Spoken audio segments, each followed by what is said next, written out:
Hello, everyone. I'm Katrina. This is Sow and Tare. You are in the right spot.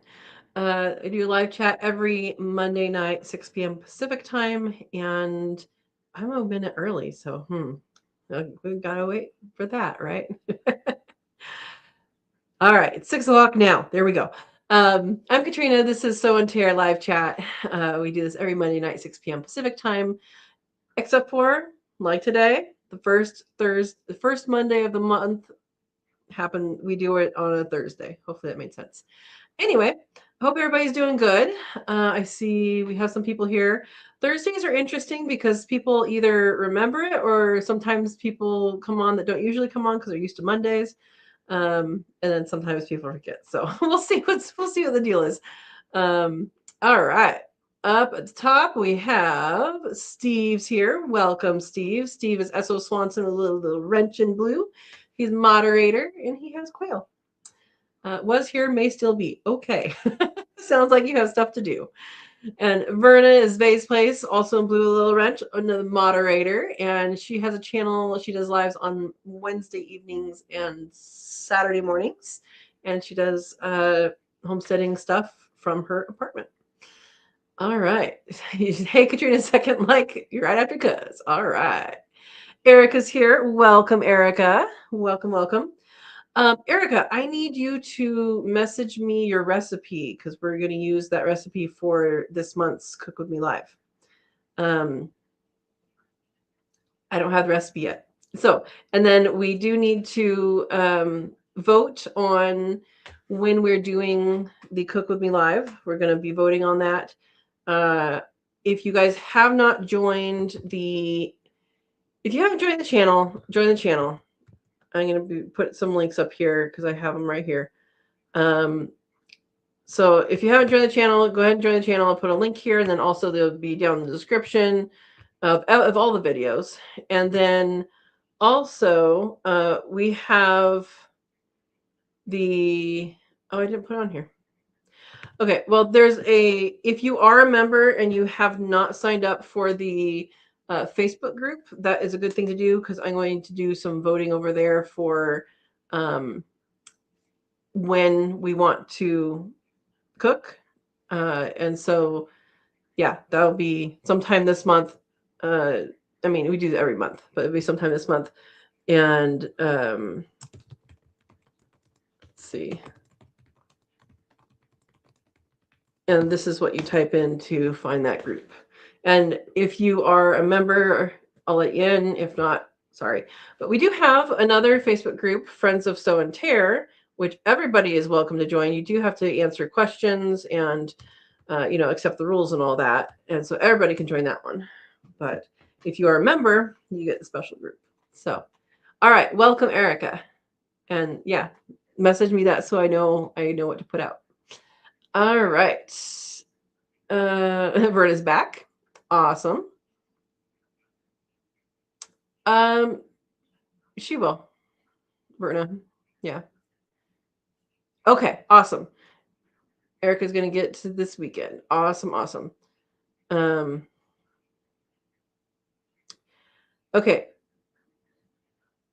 Verna, let's talk later if it's not one of the links that I showed you, or check your message on Facebook because I messaged you on Facebook for the link.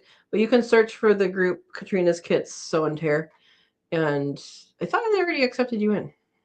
I don't know. Anyway, Verna is also a member of the channel. Welcome, Verna. Oh, so that's why Erica doesn't have a star. We have a new card. All right. And guys, it does not cost very much. It is a membership. It is very, very little cost. The most cost you'll spend is the ingredients to make our meal, right? It is very affordable to join us. So yeah.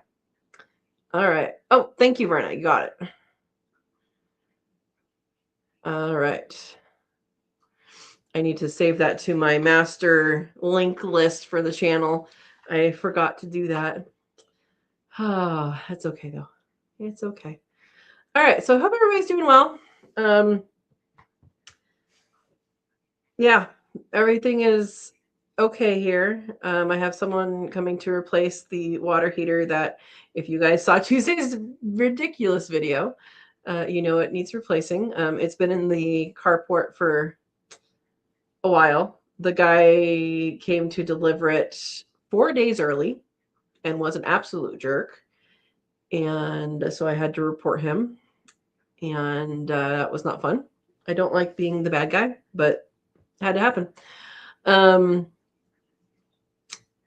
yeah, I'm less and less impressed as if I ever was. I was never impressed with Home Depot, but I'm less and less impressed with them. They subbed that one out, and yeah, there's some stuff going on with that. But so I've been stressed with that. I've been stressed with EcoFlow stuff. You guys know I have my solar stuff. It has not worked in several months because they have not gotten it together to replace whatever needs to be replaced. Um, Electrician came out earlier this week, replaced the part that they finally sent, and it did not fix the issue.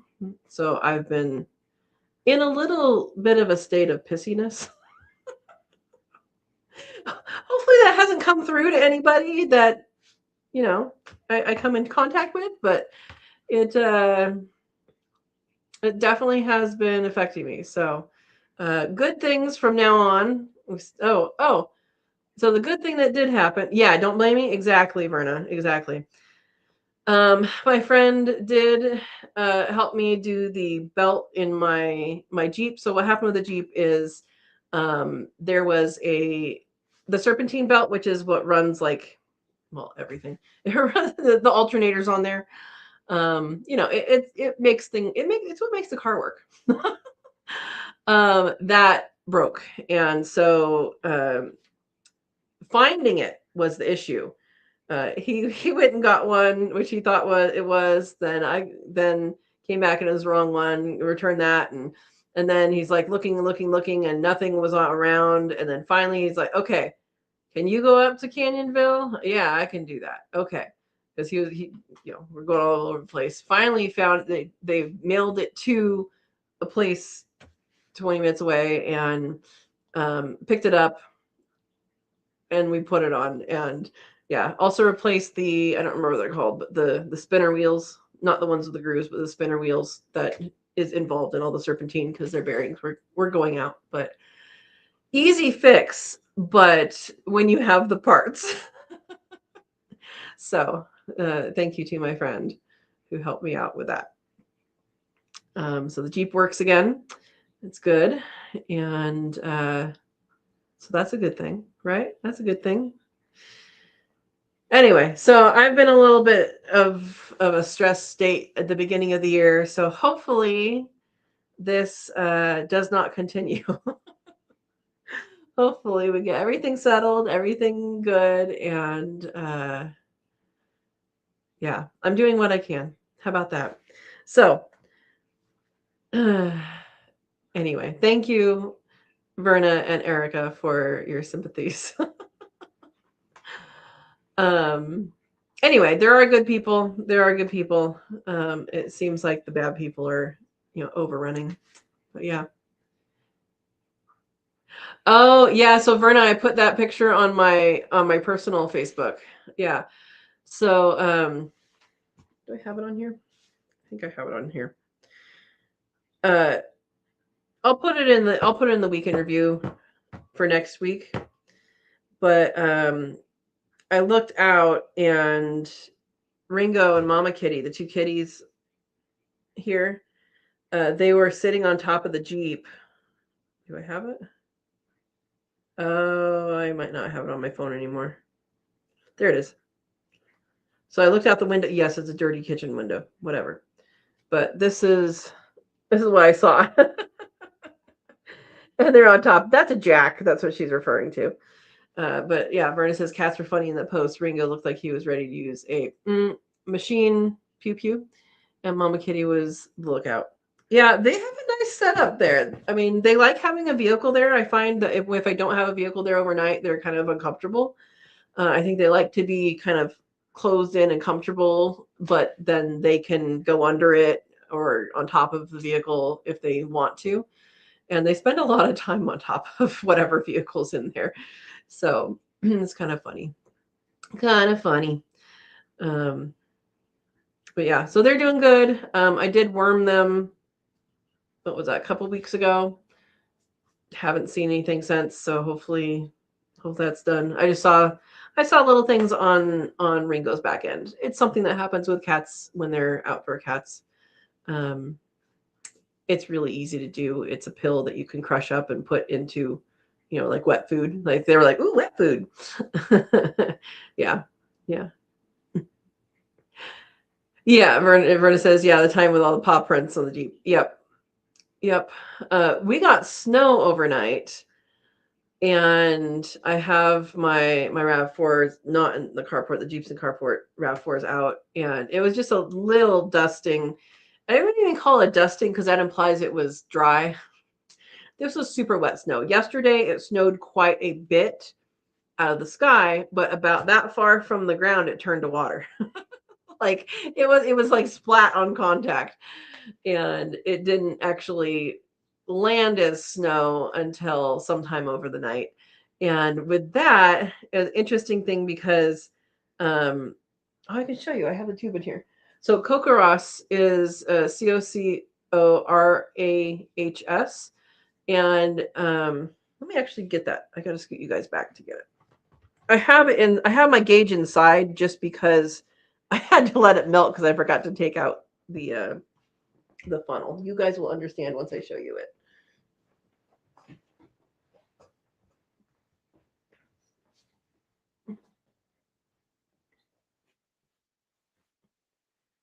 So I have a spare outer tube that's out there right now. Yeah, the ground was too warm, Verna. You're right. All right. Sorry, I have a pillow behind me. So this is the Cocorahs, and you guys can join Cocorahs. It's just Cocorahs. I think it's .com. It might be .org. But this is the rain gauge, and it fits this whole thing. If it's full, fits 11 inches of rain. So if you're a math person, you don't even have to figure it out because they did it for you. This is a four inches, I think. I think it's 4 inches wide, and then it goes into a funnel, and that goes into this, which still has water in it. I didn't dump it out all the way, apparently. And this has,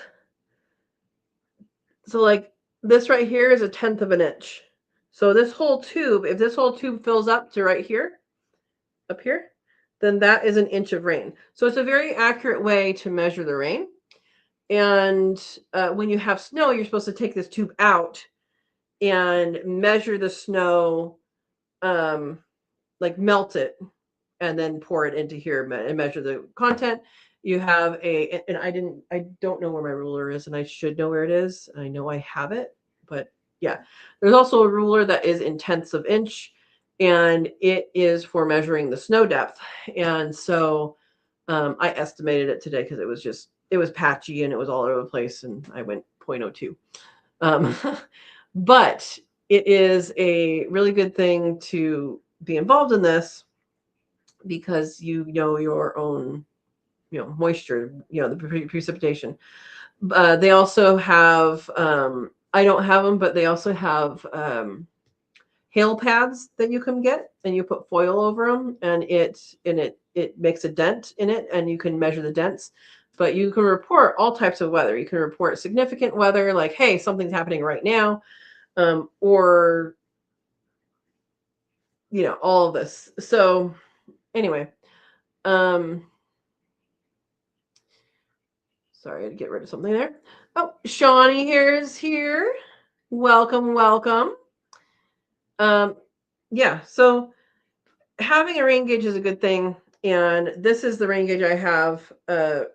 So it goes into here, right? So it's 4 inches wide. It goes into here, and it sets into this tube, right? So these things on this side, right here and right here, they slide into a holder. So you put it on a post, and then you slide it onto the holder, and it has a little tiny groove in the middle that quite frankly is not big enough. So my dad made me this little star thing. I guess a lot of people make the star things. It's made out of leather, so that you can keep it upright. And so that goes in the middle. And then this goes on top. So 4 inches wide condenses into this inner tube is 1 inch of rain. So if you're just measuring rain in a bucket, you're not going to be getting an accurate measurement because bucket is not actually straight up and down usually. Usually it has a little bit of a flare. And so it'll measure enough to let you know what's going on, but it's still not measuring accurately. And Kokoros, you can be anybody. You can be, I don't know how far their reach is. I know they have them in, let's see that. I wasn't planning on talking about this today, but let's look. Let me bring it up on here because it is, okay, let me look up. Kokoros. Okay, I'm not going to log in. All right, let me share my screen or share the window. Having tools like that is really helpful. Yes, it is. I've been reporting the weather for Kokoros since 2013 when I got my first house, and then when I switched here, I set up a station here. So yeah, it's a good thing to do.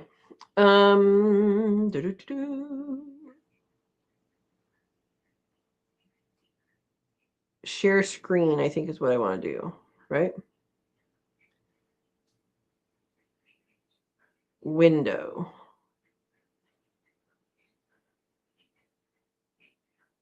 Entire screen? No, window. Verna, I haven't taken your course yet.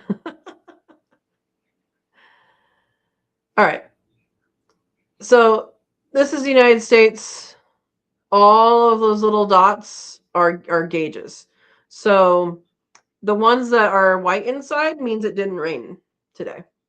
In order to get on your dot on the map, you have to report by 9 in the morning. I didn't make the cut today because I forgot to take out my my funnel, and so things were frozen inside the funnel, so I had to wait for it to melt. But you know, as you can see, you know, there's some blues, there's some reds and oranges. Pacific Northwest, we got a lot this last night. I think mine was 0.59 of an inch, so a little more than half an inch. And then, oh, here we go. There's the, I know this is probably really small. So gray is 0, purple is a trace, blue is 0.01 to 0.07, dark blue is 0.08 to 0.14, green is 0.15 to 0.35, dark green is 0.36 to 0.83, orange is 0.84 to 1.24, and then like this red color is 1.25 to 1.38. And yeah, it can be all over the place. So, oh, here we go. Kokoros officially began in June 17, 1998, with a few observers along Colorado's Front Range. We had no idea that network would become what it is today, with over 27,500 active observers in the United States, Canada, Puerto Rico, and the U.S. Virgin Islands, Guam, and the Bahamas. A truly remarkable effort by all of you. Here's to many more successful years ahead. And then they have a link you can click on for history. Now, let me stop sharing. Get back to you guys. I know, Verna. Thank you. I keep forgetting. Someone might be coming over after my live, so I don't know. Probably not tonight. Anyway, so that is something you can do if you're in another country. Sure. I don't know that you're limited to that. You're probably not. You don't pay to do it, and you're not paid to do it. The only thing you have to do is you do have to get one of their official rain gauges, which I think it was like $25. So, and you get it from, it's either Weather Your Way or Weather My Way. I think it's Weather My Way. Weather My Way. Weather Your Way is Weather Your Way. Okay. So here's, if you want to get the rain gauge and get involved, there's Weather Your Way and kokoros.org. Come back. Is where to sign up. So their official rain gauges, which is what this is, you get from Weather Your Way. And they have other stuff on there too. But yeah, kokoros. So yeah, I know we've talked about this before, and I know, Erica, you said that you remember the storm that started this whole thing, right?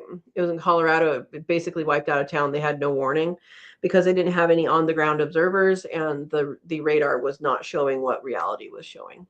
Yeah, I think I remember you saying that. So Erica joined, but don't have a station set up yet. Get to it. It's winter. If you live in a place with snow, I recommend you get the it's like a yardstick, but it's in tenths of an inch. So it has the same markings as this has on it. It's like this is a tenth of an inch, 2/10, 3/10. I just can't find mine. But yeah, so you can report snowpack, what your total snowpack is, what the snow depth was for today versus what the total depth is on the ground. It gets more involved when you have snow, but it's good. It's a good thing to do. It's quite addictive when you do have the weather, and then you forget about it over the summer when you don't have any rain. You're like, oh, let me do my zeros. And they did finally add a zero thing in there. And my app finally works on my phone. It didn't have it working. But this is how easy it is to do. So this is the app, and then you just add observation, and in here you have or you can also enter multi-day accumulation. So like if you go on vacation or you forgot about it for a day, you can just do 2 days, or have your neighbor babysit it. Observation date, observation time, gauge catch, which is what that is. Trace, it means it doesn't even get to the first line. Observation notes, and you can make your observation notes either no notes at all, or a whole bunch. You can write whatever you want. I mean, when we were having the flooding last year, I wrote tons on there, and it helps people. So this ends up with NOAA, the National Oceanic. I forgot what this stands for. NOAA. Anyway, it ends up with NOAA, and NOAA is the people who put out all the warnings, like the weather warnings and stuff. Yeah. So yeah, 24-hour snowfall. They have the snowfall, and snowfall melted from the core, which you guys would understand. They have online trainings that you can do for free. It's all free. Snowpack depth, and then snowpack melted value from the core snowpack. Information about flooding, and then you just submit your observation. So it's really, really easy, especially since they have an app now. They didn't when I started. And it's awesome. Thank you, Shawnee. NOAA stands for National Oceanic and Atmospheric Administration. It's the atmospheric that I forgot. I forgot about that.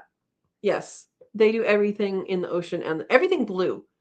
Well, the sky's not blue. We just see it as blue, right? Anyway, yeah, so that is what that's about. Erica says, haven't had more than a trace of rain yet this year. Yeah, we got quite a bit. And then I think most of it's going to be going up to northern Washington for a little bit. So yeah. Abella's here. Hi there. It's raining a ton today, and we have a flash flood warning. Where are you? What state are you in? That is amazing. Stay safe, please. And Abella, I have not answered your comment yet because I need to figure out how to spell what I did. She did a comment on one of my shorts about the soup that I canned. One of them is rabbit soup. It's just rabbit and garbanzo beans and lentils and rabbit bone broth and spices, seasonings, And then the other one, it's called potage bon volet. I don't remember how to spell it, but it's a French. Um, it's a thick soup, so you use an immersion blender or a blender and blend it all together, and it's really good. It's really filling, sticks to your sides and all that. So I did that minus the whipping cream. So the whipping cream would go in after, and there's gonna be videos all about these soups. So if you're interested in making them, then hold on. Yeah, and so if you're wanting to can soups that have a dairy product in it, the only way to safely do that is to leave the dairy product out, figure out what it divides by, and add that in when you open the jar. So dairy products are not cannibal, not with the home equipment that we have in our home. You can get canned milk from the grocery store, but they have totally different processing equipment and totally different like stuff that is not available to us. You're in Northern Illinois. All right. Yeah. Oh wow, Erica has a burn ban. You guys are supposed to be having wet weather this kind of season, right? Erica's in Arkansas, right? Did I say that right? Yeah. Man. Well, yeah. So I wanted to talk to you guys about that just because it's random and it was in my house. And it's good. And if you get this and you get frustrated that the center thing keeps on falling over, because it can be hard to like, I don't know why. I don't know how it did, but you can just put something in there. You can use cardboard too, but this is just a piece of leather that my dad just made us into a starfish, and that just holds it upright. Ta-da! It overflows. So if you have, so here's where an inch is, and you guys see that notch? Let's see right there. So that overflows down, and then it goes into here. So altogether, it will hold 11 inches. So one inside the inner tube and then 10 on the outside of rain. There we go. So hopefully I've encouraged you guys to start a cook Ross and encourage Erica to put hers up. Yeah. Yeah, Erica says it's normally very wet this year. Exactly. Yeah. It's a good thing. It's a good thing to keep track of the weather. So Erica, what are you doing with your situation since you're usually wet in that time of year? Are you having to water things? Are you having to keep an eye on your animals more? Here's another question. Is it dry and cold or is it dry and warm? Because those are two different things. Because dry and cold, it doesn't feel as cold, but your animals still might have frozen water. Yeah. Verna says I would have to fight the city to even think about getting one.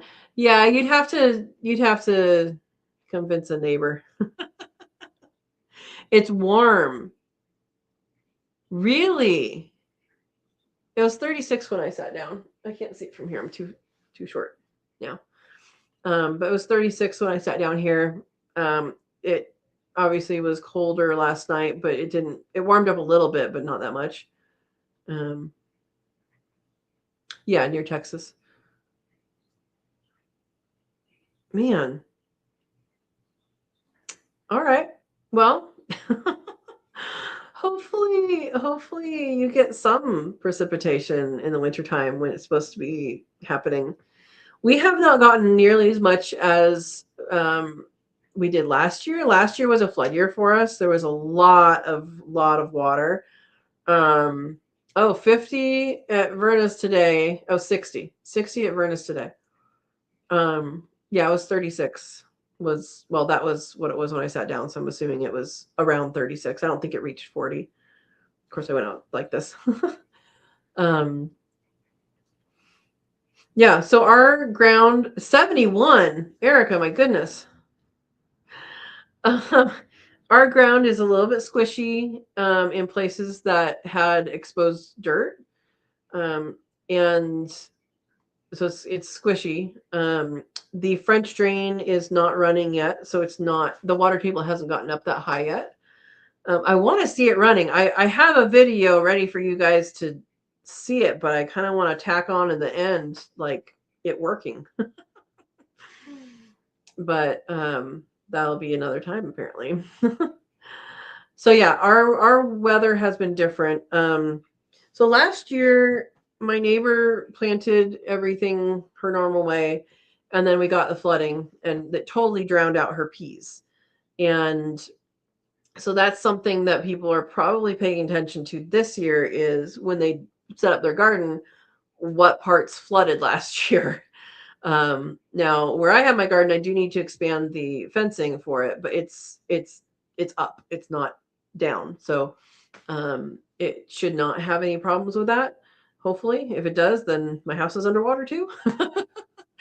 But yeah, so that's something that hopefully people are paying attention to, and hopefully people are paying attention to enough, like, to remember that that happened.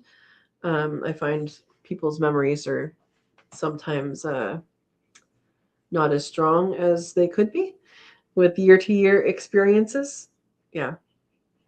So no, Verna, I'm not going to do terraces. No. For the garden is mostly flat. It goes down the hill a little bit. I think I might just do a step down and that. If you're talking about for the food forest, I am not planning on terracing it for the single reason of my neighbors on the other side, the people who lived there before these people, they terraced it. And basically what they have now is land that they can't grow on because it just holds water and the topsoil is gone. No, it is a slope. It'll continue to be a slope. What I plan on doing is to make that change happen slowly over time. And it wouldn't necessarily be terracing, but I'm thinking about when I lay down logs, putting, things behind them so that it can catch stuff, and even put in wood chips or make a hugelkultur in front of that. And then that will eventually, we don't have much runoff in the area that I'm putting the food forest in, but it pretty much soaks in. But it won't be catching like land falling. Hopefully land doesn't fall. It will be something I can build up. And so it's going to be something that evolves once the trees are gone, and once there's logs on the ground. It's going to be something that evolves and not necessarily happens right away. Hopefully that made sense. Yeah, Verna says, "Oh wow, yeah." The people who live there now they were gonna plant all sorts of stuff, and it just holds water. I mean, they're probably gonna have to bring in quite a bit of topsoil or compost or something, because it's down to basically a clay layer. So yeah, terracing, that's what I was thinking about doing, until I was like, oh wait, no, they're having issues over there. It's the same hill, right? I don't want to be in that situation. Plus, I want to retain the ecology of that space. So if you guys haven't seen my food forest, I think I call it Pacific Northwest Food Forest playlist. That will be, hey Bowtie, welcome. So yeah, if you haven't seen my Pacific Northwest Food Forest playlist, I have a playlist. It's pretty short because obviously I haven't done anything on it. This is just been thought processes and explanations of what I plan to do and all of that. But if you're interested in that, go ahead and watch those videos. Um, there's an evolution of thought that I've had throughout this last year and almost a half that I've been here about that. I mean, that's always kind of been the space. Once I looked at the topography and like where things are, it just makes sense to have it right pretty close to the house. Um, but there are some interesting things going on over there. But I do have a goal of having the um the mycology, so the mushrooms. So we've talked about this, we'll talk about it again, but we've talked about before on here about mycorrhizae and the importance of mycorrhizae. And so mycorrhizae, gardeners know mycorrhizae as the stuff that you get in the nursery, and you shake it on your seedling roots and then you put it in the garden and it does better. What mycorrhizae is a fungus. So it's a mushroom that is it helps the plant out because it gets sugars, I think is what it does. It gets sugars from the plant. So the plant does a photosynthesis, turns things into sugars, feeds the fungi. The fungi reach into the soil and go out and find food, find nutrients for the plant, and they feed each other. It's a good symbiotic relationship. A lot of times, if you buy mycorrhizae, you can buy it as a pellet. I don't like that as much. I like the powder. I don't know why, because I feel better about it. That's why. There's no real reason. I don't know whether one works better than the other. But you'll see on there, it'll have the different varieties that are in there, and it'll say like this one has 9 species or variety. I don't think they're called species, but this it has 9 types. This one has 13 types, and all this. So there's different types of mycorrhizae. Just like there's different. I mean, mycorrhizae are fungus. It is a mushroom. It is a mushroom is the fruiting body of a fungus. Um, and that's what we see, and that's generally what we eat safely, please. But the mycorrhizae, it lives underground or in tree, or in wood, or in something. What we see as the blooming thing, the mushroom, is for reproduction. Um, the rest of the organism is pretty spread out. And if you haven't seen the on YouTube, I think the Nature, you guys remember Nature, the program, What Plants Talk About. That is awesome. Verna, would you mind putting a link to that? What Plants Talk About. And boy, I'm going to assign it as homework for anybody that hasn't seen it. It's like 40 minutes, 45 minutes, something like that. And it goes into a whole bunch of different things about relationships that plants have with each other, relationships plants have with predators and pollinators, and it's really, really, really interesting. But on there's a scientist, and I want to call her Susan, and so I shall. I don't know that that's her name, but I think it is. Anyway, she has done additional research since she was on that program, because that program is a pretty old video. I think she's in Washington, and she's done a whole lot more research, and just the field of mycorrhizae and learning about all of this huge amount of biology underneath our feet is really amazing. It's really amazing, and it's a big body of work that I would say probably the past 10 years or so, maybe 15 years, people have really been diving into. And it's really become like, if you guys saw the movie Avatar, right? And they like link up with the tree, and then like all the energy goes everywhere. It's like that. There's a network of mycorrhizae in the ground, in the surface of the ground, in a healthy ecosystem. And so when I and it is having relationships with the plants around them. So what I was trying to say, what I was beginning to say and haven't finished saying, is when you buy the mycorrhizae for your garden, there might be some varieties that are better for your peppers and tomatoes, and some varieties that are better for your cucumbers and melons, and some varieties for this and some varieties for that. And what they're doing is they're giving you a general mix to say, here's a mix of things, throw it in there. When the water hits it, it'll wake up and it can connect with one of these plants. Does that mean that every single spore is going to survive? No, when it hooks up with a plant that matches it, that's when it will. So we're looking. The science of fungi is exploding. It really, really is, but that network is under your feet when you go walking, and that network is what gets lost or interrupted. So think about this huge city under your feet. And then if you scrape it, like what happens, like when they do clear cutting, they'll scrape the land, even if they do it by accident, they're going to scrape it when they bring the trees out and, all of that. And I expect that there might be some damage. But it destroys that. So the area of the food forest, the area I want to put the food forest, I'm going to put food forest, um, was logged 30 years ago.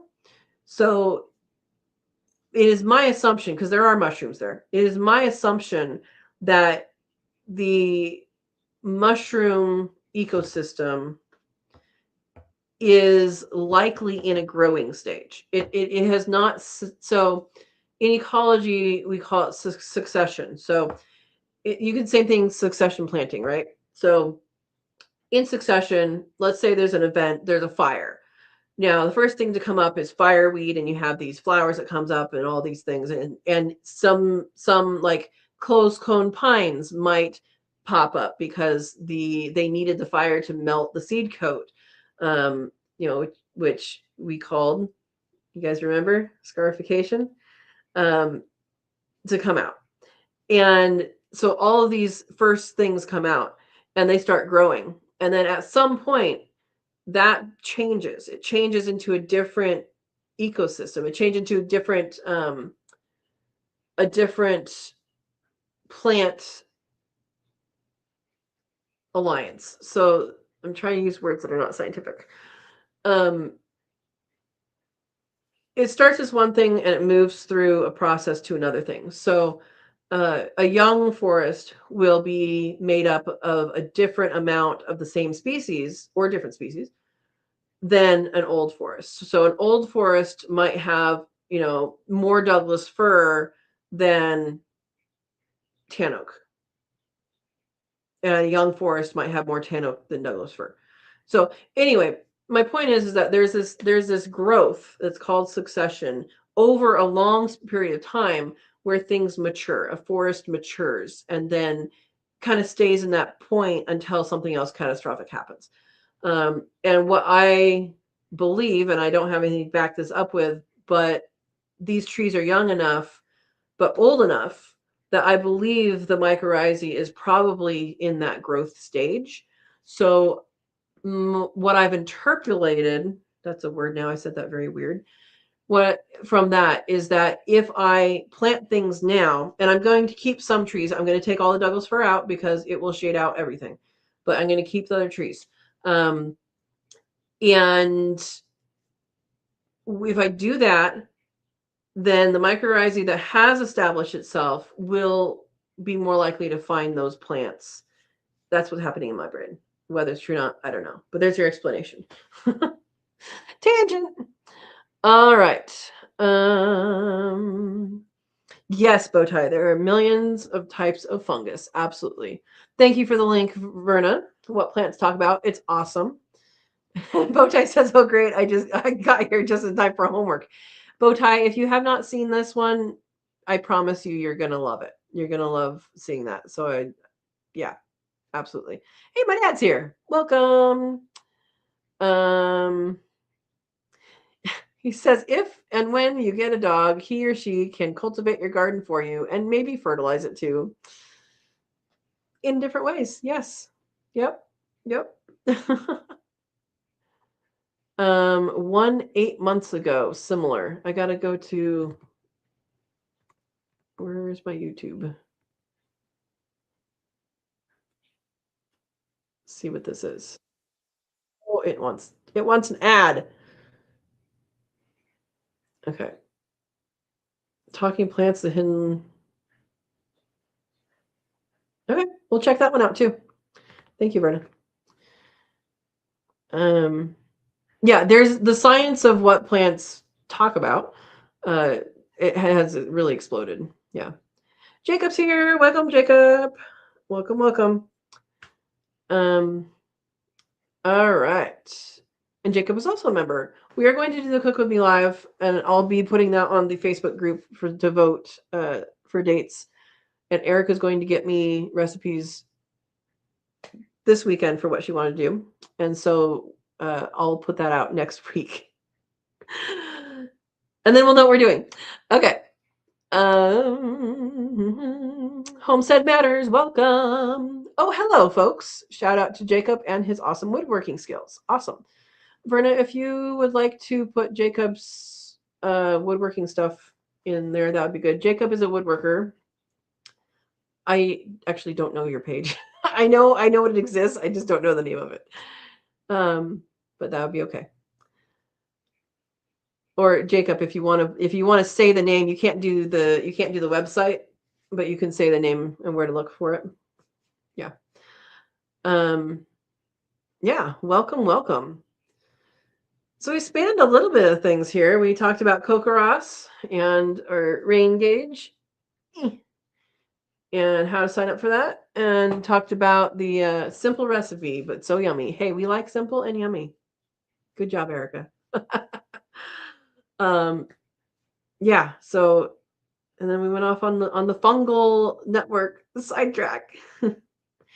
Oh, so looking ahead, we are actually thinking of doing flan or flan, however you want to say it, for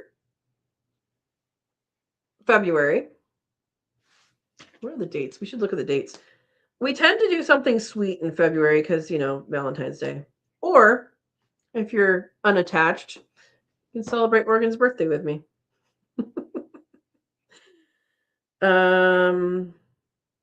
I was looking at calendar. The 14th is Saturday. So we might do that the first week in February, the first weekend. Let me know, kits, if the first weekend in February works for you. And what I was thinking, because it is like a 2-day thing, I was thinking we do it on Sunday, and then on the Monday live we finish it up. All it is plopping it over for the second day, but we can plop it over and give it a taste. Anyway, let me know if that works for you guys, the 7th or the 8th, or it would be the 8th, the 9th. Anyway, let me know. All right. Okay. Thank you, Verna. Jacob says egg trays were Aaron's idea. I just made them. His order actually allowed me to upgrade tool making them. Awesome. Good. All right. Well, okay. Erica says that should work for her. Steve is back. No flopping and tasting during the live unless you send everyone a sample. You pay for the shipping. No guarantee on what it looks like when it gets to you. No, we've done that before. It's to make you guys jealous so you can join. Right? Anyway, it's fun. I've made flan before. I have a very good recipe. That we're talking February now. A very good recipe out of a Mexican cookbook. And it always has turned out right. So I'm going to knock on wood to solidify that. Yeah. Anyway, I should drink some of my tea.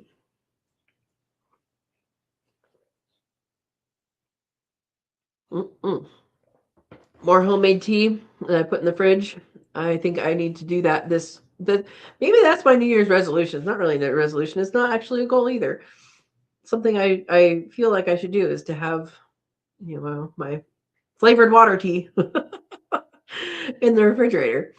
Yeah, this one is ginger and turmeric that I cut up, whole cloves, a cinnamon stick, black pepper, corns. Did that, and then I, boiled that for a while, and then when it was cooling, I put in a tea ball thing of anise hyssop from my old property, and so that was really good. I definitely want to grow that here. Yeah. And Brett says, "Welcome back, cuz." Oh my gosh. Even the new place won't have a kitchen. It will have a gallery. Are you talking about your place or my place? My place has a very skinny kitchen. Yeah. Is it your place or my place? Anyway, yeah, so those are the things on the list to do, and why I'm not terracing the area for food forest. The thing to do would do terrace by adding, not by subtracting. That would be little by little, right? I do plan on chipping at least the limbs, and there's I have it on my list to do yesterday. Isn't that right? To call a tree guy that I have a number for. You guys have that problem too? Have it on your list to do yesterday? All right. Oh, your maybe place is a house built around a trolley car. Awesome. That's pretty cool. Bowtie says, I've harvested 45 pounds of turmeric in the past month. And how much do you have left to go? Because I think I've been hearing you say this for like 2 months. Verna says, skinny kitchens or galleries. Yeah, but how skinny does it have to be? Because I've seen some really skinny ones. Yeah.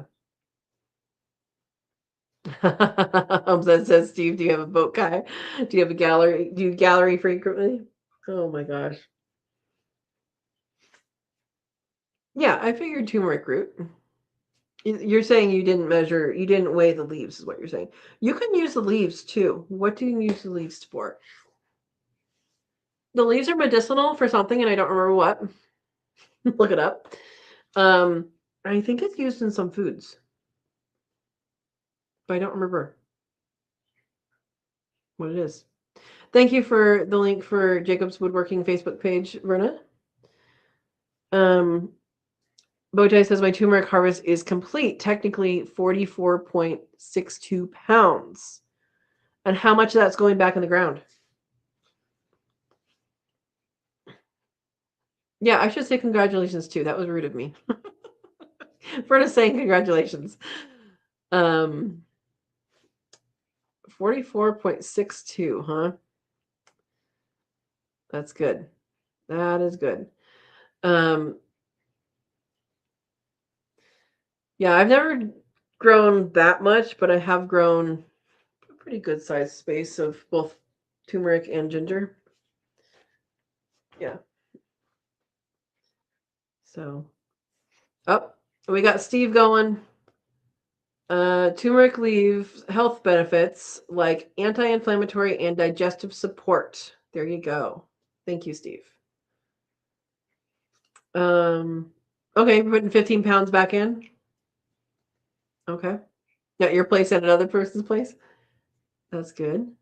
Homestead says, how much space for the turmeric harvest? How much are you saying how much space for the 44.62 pounds? That's something Motai can answer. Each plant doesn't take up that much room. You can plant them pretty close to each other. Like that close. I don't know what that is. But yeah. Yeah. And there's something that you can, so they do get, depending on the variety, they can get tall. So keep that in mind.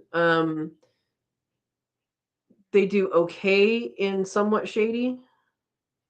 Yeah, turmeric and ginger.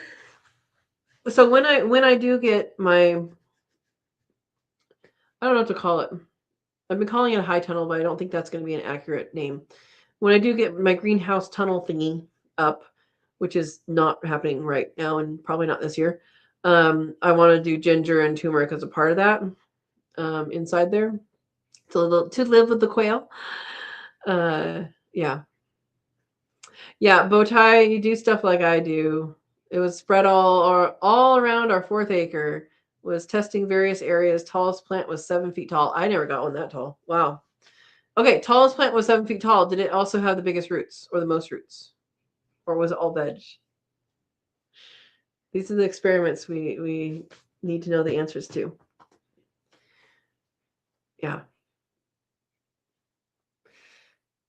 Um,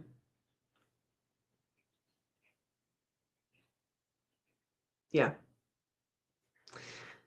Yeah, I grew, I think it was 4 different kinds of ginger that I grew and 2 or 3 different types of turmeric. And the ginger, I mean, they both did really well. Not 7 feet well, but but really well. Um, Another plant people might be planting right now or starting to see in nurseries soon to plant is asparagus crowns. And asparagus crowns are really, really great to do. There is a specific way to plant them, but do not plant them in the shade. They don't do well with shade. Um, they do well with shorter days, true. They do well with full sun, but shady shade, you're not going to get much out of it. Don't know why I thought of that. I think because when I put the roof on my quail aviary, it shaded that, and that's when I really almost stopped getting harvest. I mean, they slowed down significantly. Yeah. Botai says I also got a couple dozen amazing blooms, which is amazing because I didn't get that to happen at my place. Bow ties in Florida. Uh, there will be a video dedicated growing and harvest. Turmeric started as Whole Foods organic turmeric. No clue other type prolific. We should check in. We should check in on Biker Dude because that's where I've gotten stuff in the past. Clean Seed Hawaii. What is it? Hawaii Clean Seed.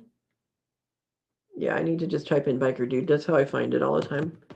Biker Dude Hawaii Ginger. So it's HawaiianOrganicGinger.com. And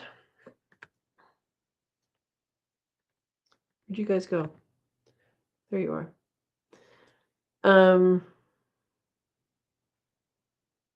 No, that's not it.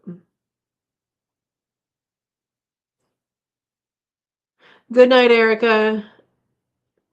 Thank you for sending me stuff. Okay. Where did you go? Oh, I have to hang on. Hang on, I have to make it its own thing.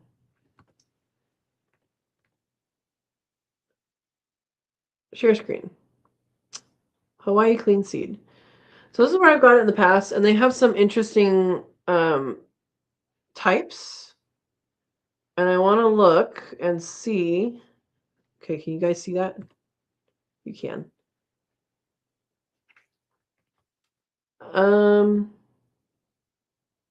Ordering's open. They don't have very many types. They used to have a lot more.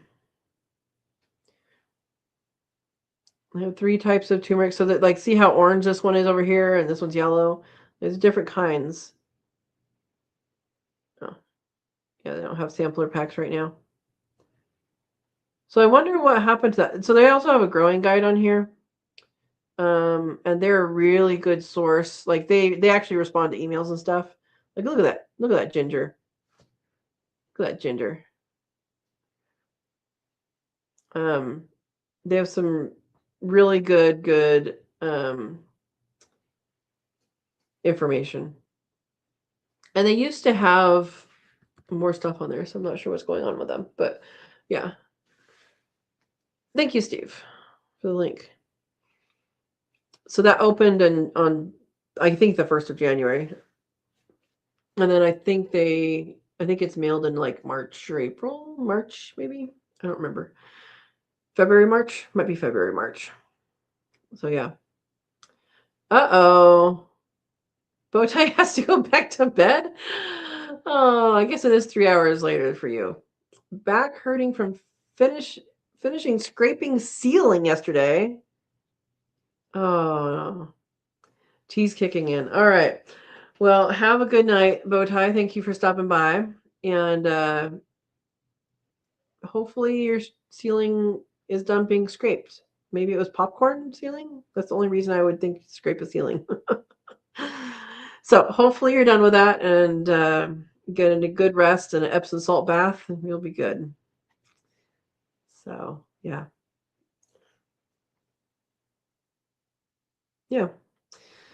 Um. All right. So I did get this in the mail a week or two ago. Territorial Seeds is another seed company that I like. It's actually fairly local to me. It's a 2-hour drive. And they have all sorts of stuff. And I did see in here they do have, where is it? There it is. Where'd it go? They have mushrooms that you can get from them too. So that's pretty cool. You can get mushroom kits and is it mushroom kits? Yeah, there's some indoor ones. There, I thought they had outdoor ones too. Oh, wine cap is outdoor. Some are indoor. I guess it's just that page.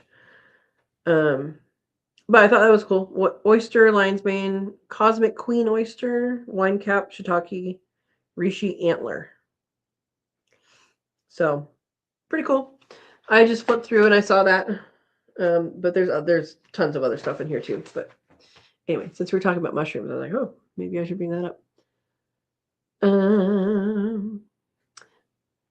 Verna says just got the sweet potatoes in their jars of water. Awesome. Awesome. So she's doing purple sweet potato this year, right? I think. Yeah. Bowtie says, good to see you all. Popcorn ceiling. Yeah.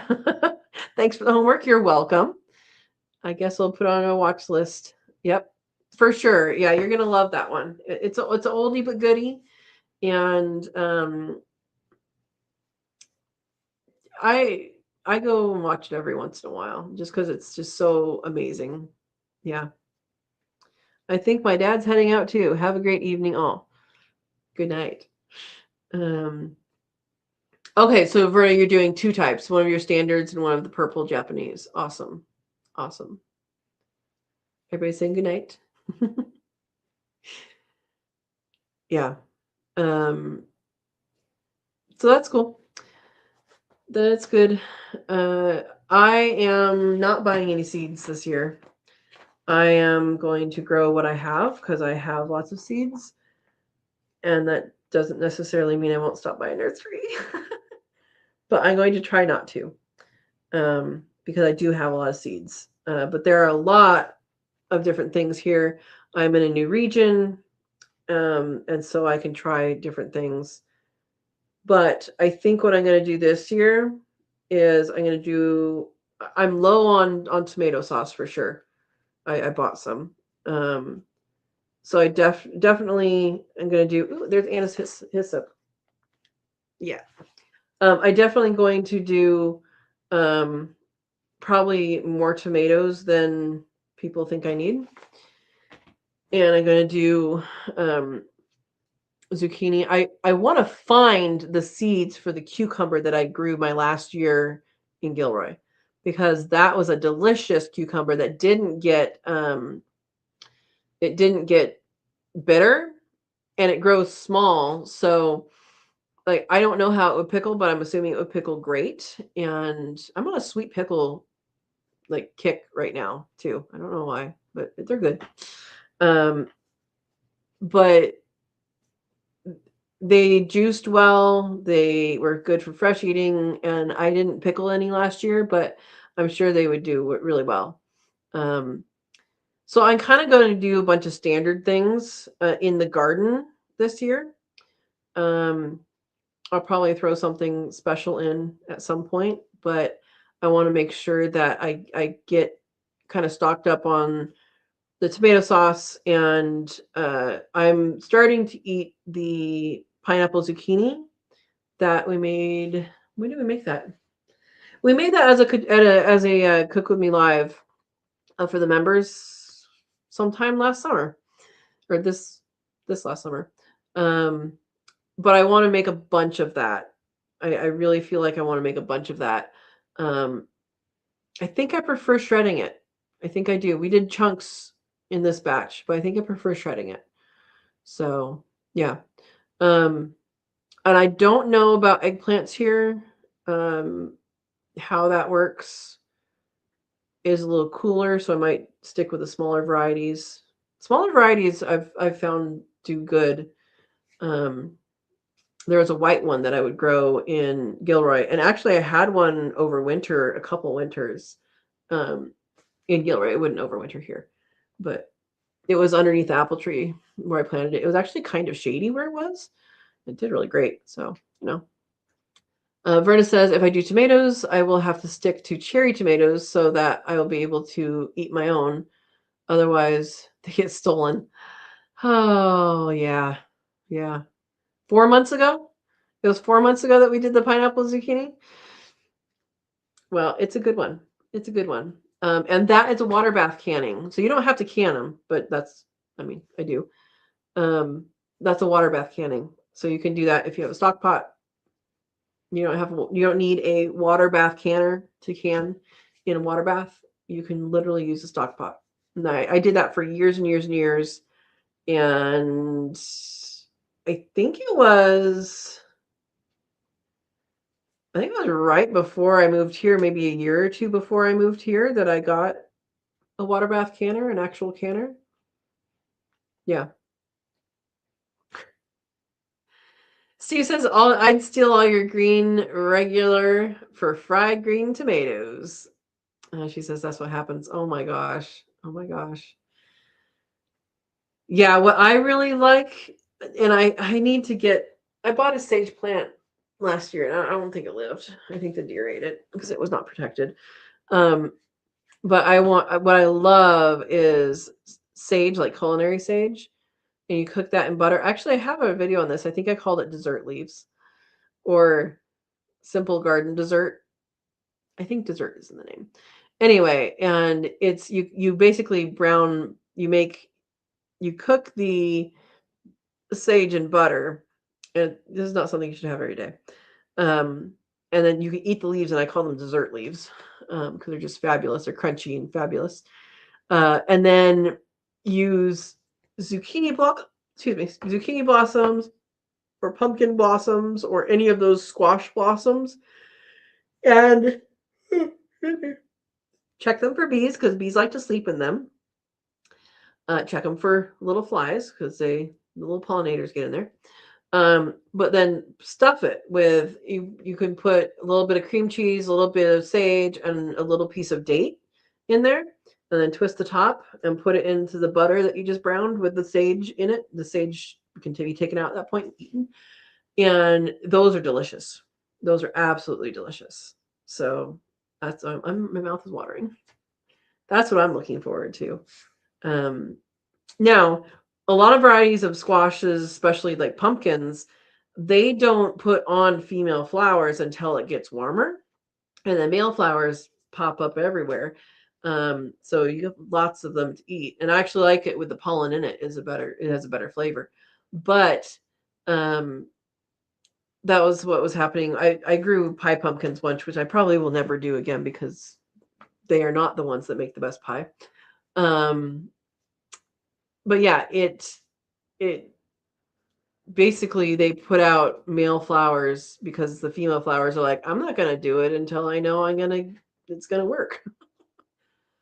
Um, you can use female flowers too, though. That's fine too.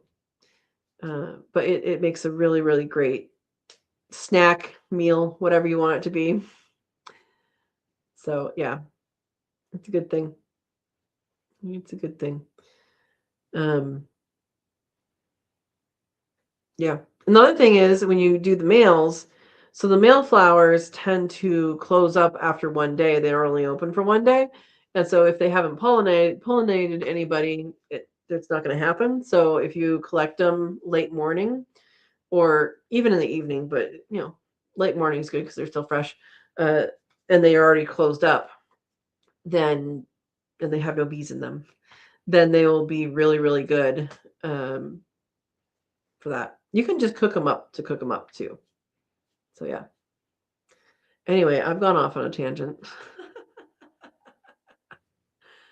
Oh. So yeah. I don't know when things are getting done, but they'll get done. Right? Right? I think Verna, did you say you grew radishes? I'm guessing you harvested them already, probably. Oh, peas is another thing I want to do in mass. I don't know if I'll do it in mass this year or next year, but I really, really, really want a bunch of peas, and I want to freeze dry a bunch, and I want to um freeze some to freeze them, but I do want to freeze dry a bunch of them. I have had a goal of preserving peas. Like every year I grow peas. Has it happened yet? No. No. Um, why? Because I just eat them all. Fresh peas, like not even cooked, fresh peas off the vine are awesome. And these guys actually had a variety, Emirate, something like that. Where are the peas? I just saw them. It was reminding me stuff. Here we go. Let's see if they have it. Was my one of my favorite ones. No, that wasn't a pea. That was a bean. That was a green bean. Also, green beans are yummy. Um, anyway, I did a taste test between a bunch of different ones, and the one that I really, really liked has an edible pod, and it was actually not just an edible pod, but it was like juicy, like it was like part of the fruits. It was pretty cool. Tangents are good. I'm glad you think so, Verna. Oh no, they died. You got frozen radishes. I'm sorry. Um, Verna says, going to grow some in the house as soon as I get rid of a couple things. That makes sense. That makes sense. Yeah. Um, I'm hoping some things happen in time that I can use. There's this little shed. You guys have seen it, but I haven't pointed it out before, but there's a little shed next to the house. And that's where I wanted to start seeds and have as a hatching room. So hatch and brood and then also have seedlings. And so I'm hoping things work out that I can do that at the appropriate time. There we go. They never formed the heads? Radishes don't have heads. They didn't ball up though. The roots didn't form. Okay. Yeah. So the radish part didn't form. That's sad. That's very sad. Yeah. um I might get asparagus this year.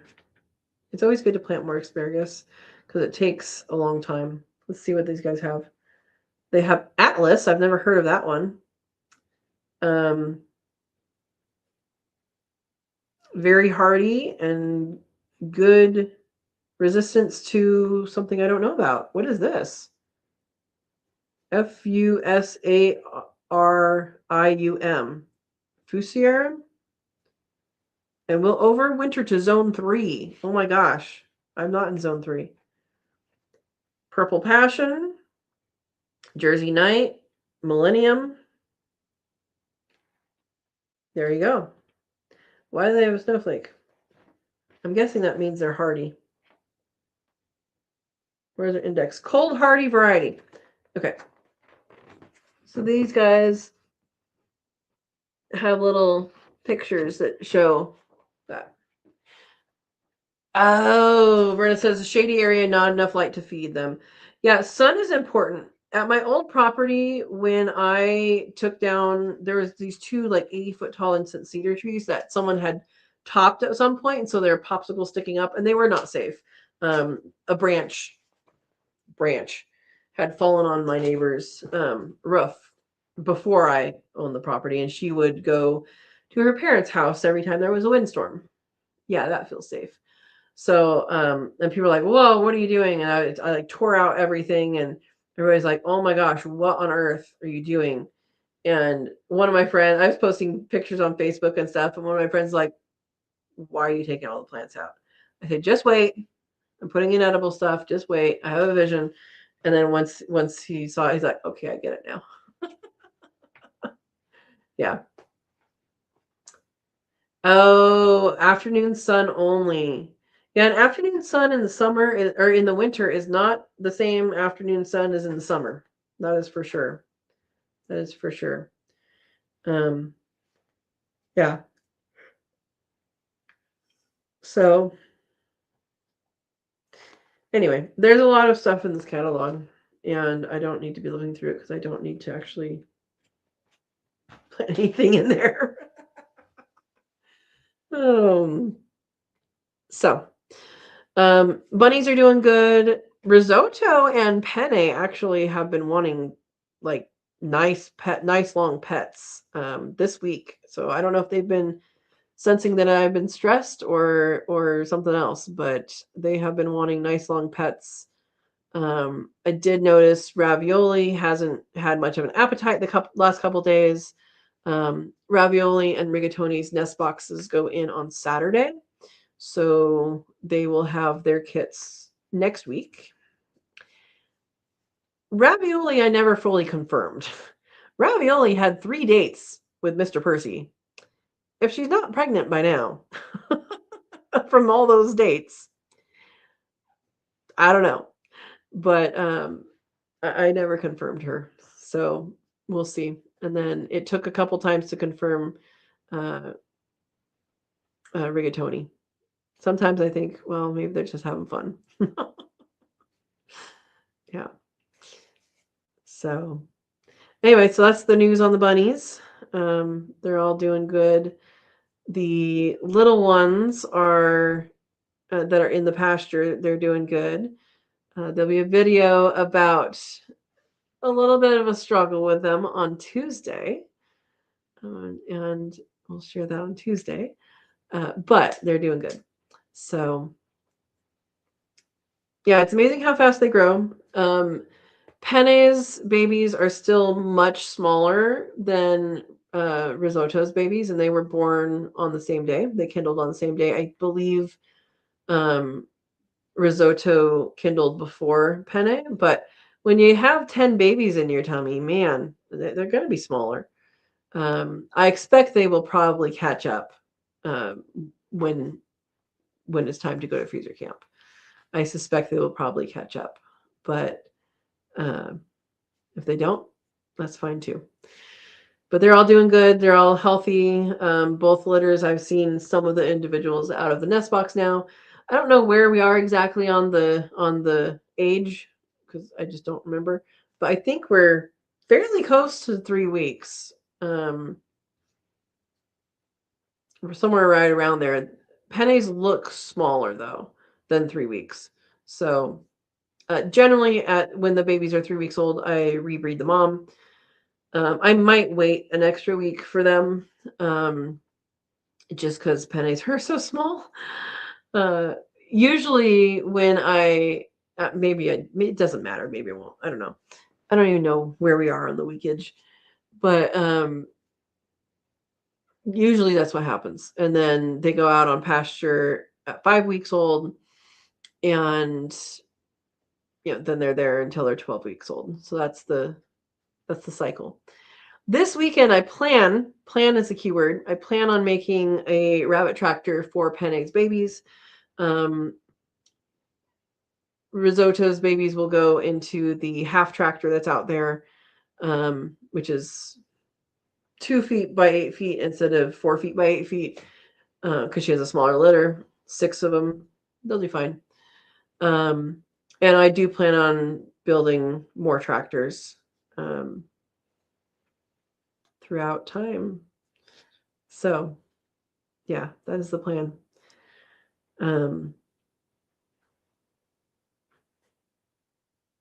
Yeah, so Steve, you got your build it video today, kind of.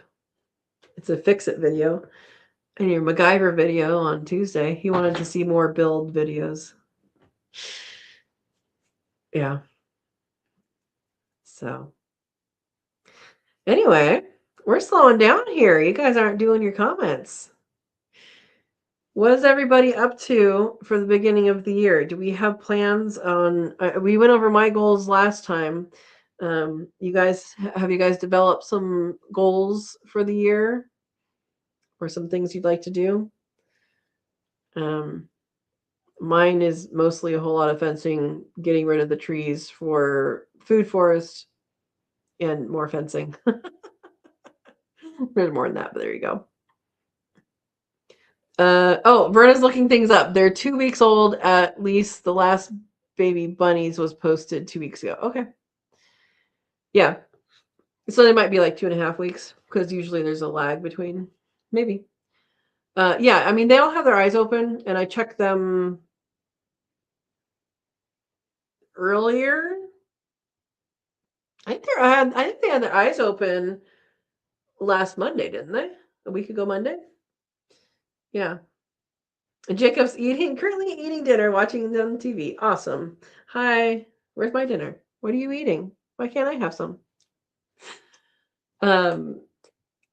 Okay, so they're not to 3 weeks yet then. I need to check I have not checked my schedule in a while. But everybody's eyes are open. Everybody's hopping around, doing good. They're still cuddle bugs. They will be for quite some time. And yeah. So that's good.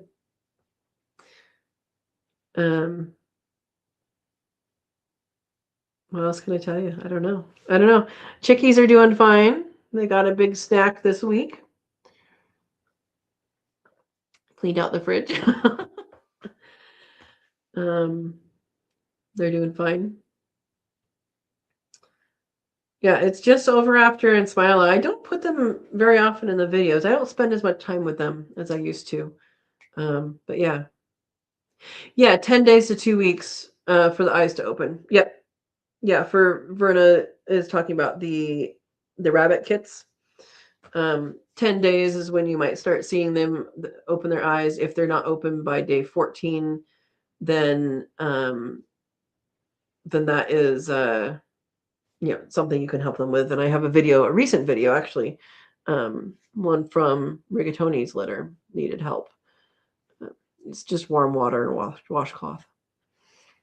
Okay, having stuffed shells that Ava made. That doesn't tell me anything. That tells me you're having pasta with something in it. Exactly, Steve. Stuffed with? Oh my gosh. So, Jacob, I know you were a member way back when, but you would appreciate, if you're doing pastas, go back quite a ways. And I need to make this again. It was so tasty, but so much work. What was it? Did we do pear? We didn't do pear. It was a homemade raviolis that had I think it was pear.